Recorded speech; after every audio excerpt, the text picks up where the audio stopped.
Amigos oyentes, hermanos queridos, buenos días. El Evangelio del día, hoy 1 de abril del año 2017. Aquí estamos Patricia y Miguel, este matrimonio cristiano, dispuestos a leer y comentar este Evangelio. Primero la lectura. Patricia.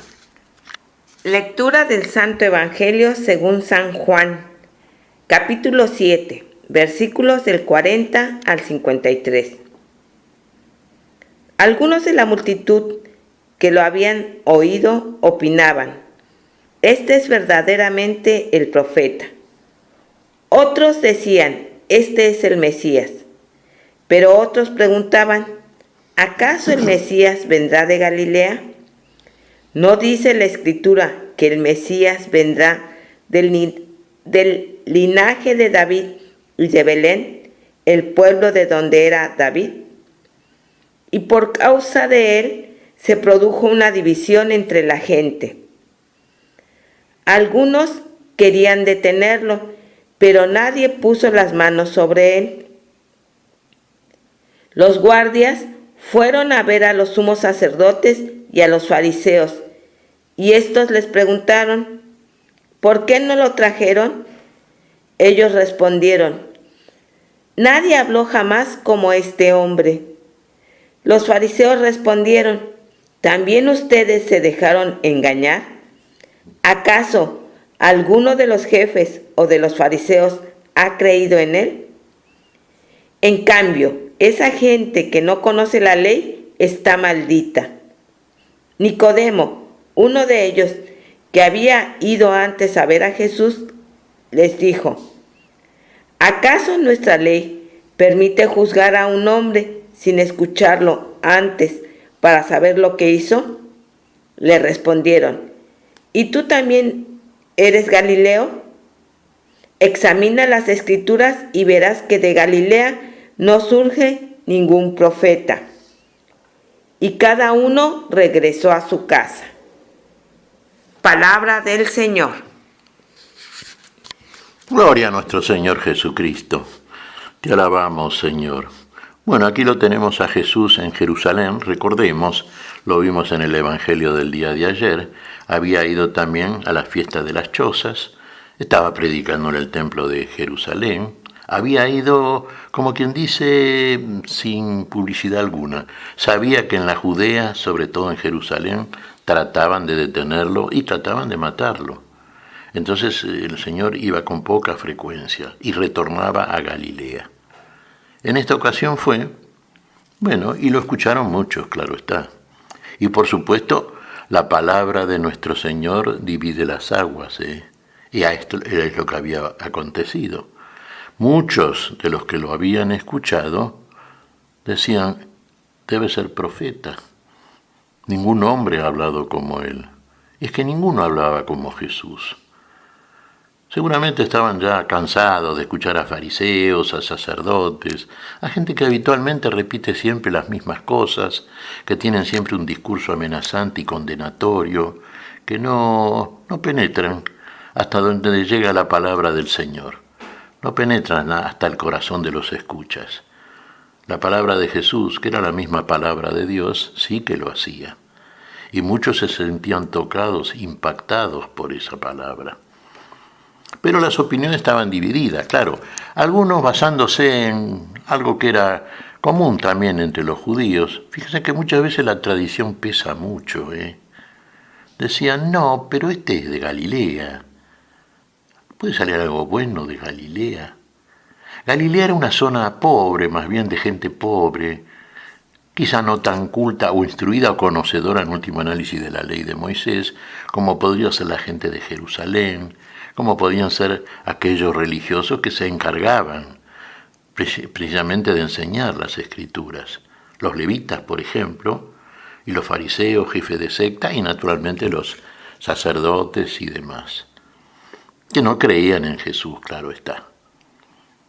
O sea, la opinión de algunos, por un lado, era esta: ningún hombre habló como él. Y eso era cierto. ¿Ve? Eso trasciende toda especulación, toda tradición que ya a priori establece un juicio a favor o en contra de determinado punto de vista.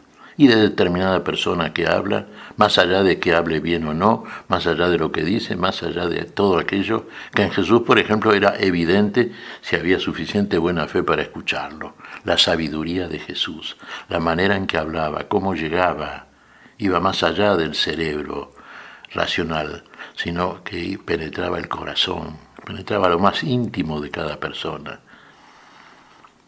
Bueno, y también por otro lado estaba el grupo de los religiosos profesionales, fariseos, sacerdotes, etc.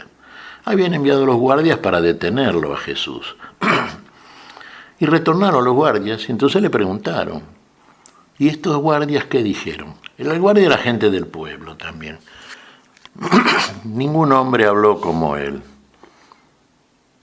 ¿Acaso ustedes, dijeron los fariseos, se dejaron también engañar por él como tantos otros? Quiso decir como el pueblo que no conocía, que estaba maldito, que desconocían la ley de Moisés, que no tenían conocimiento de estas cosas. Y bueno, y la palabra de los guardias fue la misma que la de aquellos que habían escuchado y creído y se habían dado cuenta de que era un profeta, el Mesías probablemente, no aquello que cuestionaban o perseguían estos religiosos. Por eso no lo detuvieron. Y claro, entonces la opinión de los fariseos sería en contra de todo aquel que había salido de Galilea. Entre ellos estaba Nicodemo. Nicodemo era fariseo. Era un hombre ya era un hombre sabio, Nicodemo. Y bueno, y en contra de la opinión de los otros compañeros de fariseísmo, a propósito de la detención de Jesús, de que pretendían detenerlo, ¿qué decía Nicodemo? ¿Acaso la ley permite que un hombre sea detenido o sancionado sin previamente escucharlo? Ese es el punto. Y eso lo decía la ley de Moisés, Y claro, la respuesta, fíjense, siempre es tangencial, esquiva, siempre la respuesta de aquel que no dice la verdad y que busca excusas y que busca de pronto coartadas, ¿no es cierto?, chicanas para tratar de esquivar una respuesta frontal, cierta y seria. Dice, ¿acaso tú eres Galileo también? Ahí se ponen en contra de Nicodemo. Analiza bien las Escrituras. ¿Alguna vez salió algo bueno de Galilea? ¿Algún profeta salió de Galilea? ¿No dice que el Mesías es de la casa real de David?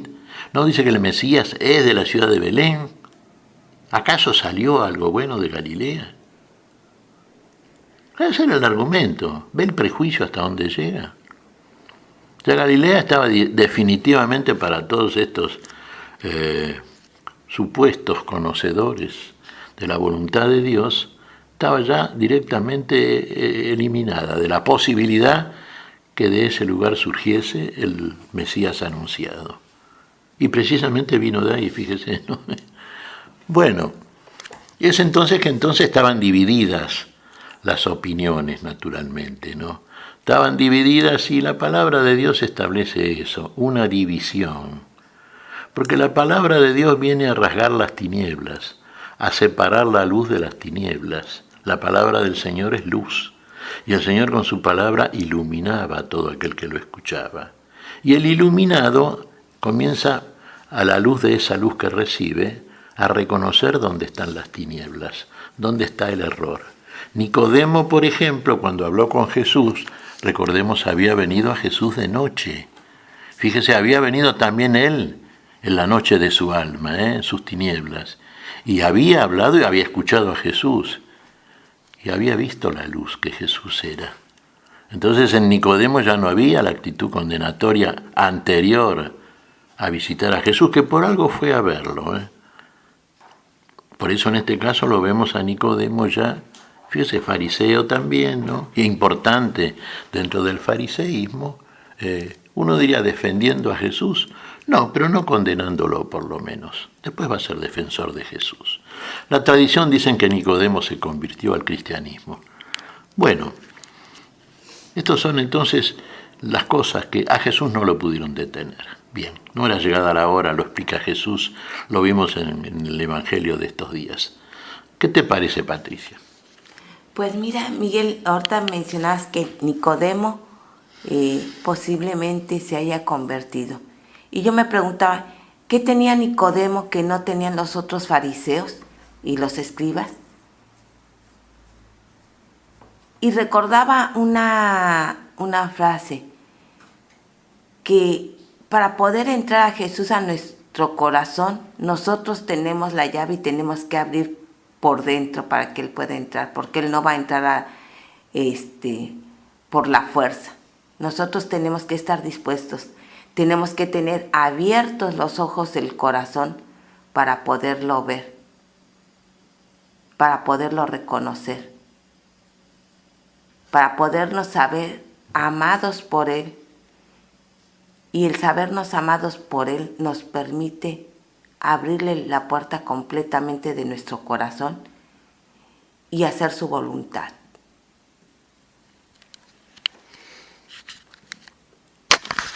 Sí, a propósito de lo que vos decís, Patricia, recordaba aquel pasaje donde el Señor dice, yo estoy a la puerta y llamo, ¿no? El que me abre, entraré y cenaré con Él. Fíjate esta cena con el Señor, esta cena eucarística, esta cena para la vida, ¿no? Claro, Él está a la puerta y llama, pero el picaporte está del lado nuestro. Los que tenemos que abrir somos nosotros. Bien decís vos, el Señor no entra a la fuerza, el Señor espera que le abran, que le abramos la puerta de nuestro corazón. Y es así nomás. Tiene que haber de parte de nosotros la buena voluntad, por ejemplo, que no tenían ni los fariseos ni los que lo perseguían, y la buena voluntad que tenía Nicodemo, por ejemplo. ¿Qué te parece si agradecemos al Señor? Muy bien, Miguel. Te damos gracias, Padre Celestial, en el nombre santo de nuestro Señor Jesucristo. Te damos gracias, Padre, te pedimos perdón por nuestras faltas. Señor, pedimos tu bendición para este día. Pedimos tu espíritu de fe, tu espíritu, Señor, que está siempre dispuesto a obrar tu voluntad. Tu espíritu que es tu voluntad, para que tu voluntad esté también en nosotros y esa voluntad sea la justicia que tú quieres de tus criaturas. Lo esperamos y lo creemos en tu nombre, Señor, por Jesucristo nuestro Señor. Amén y amén. Amén.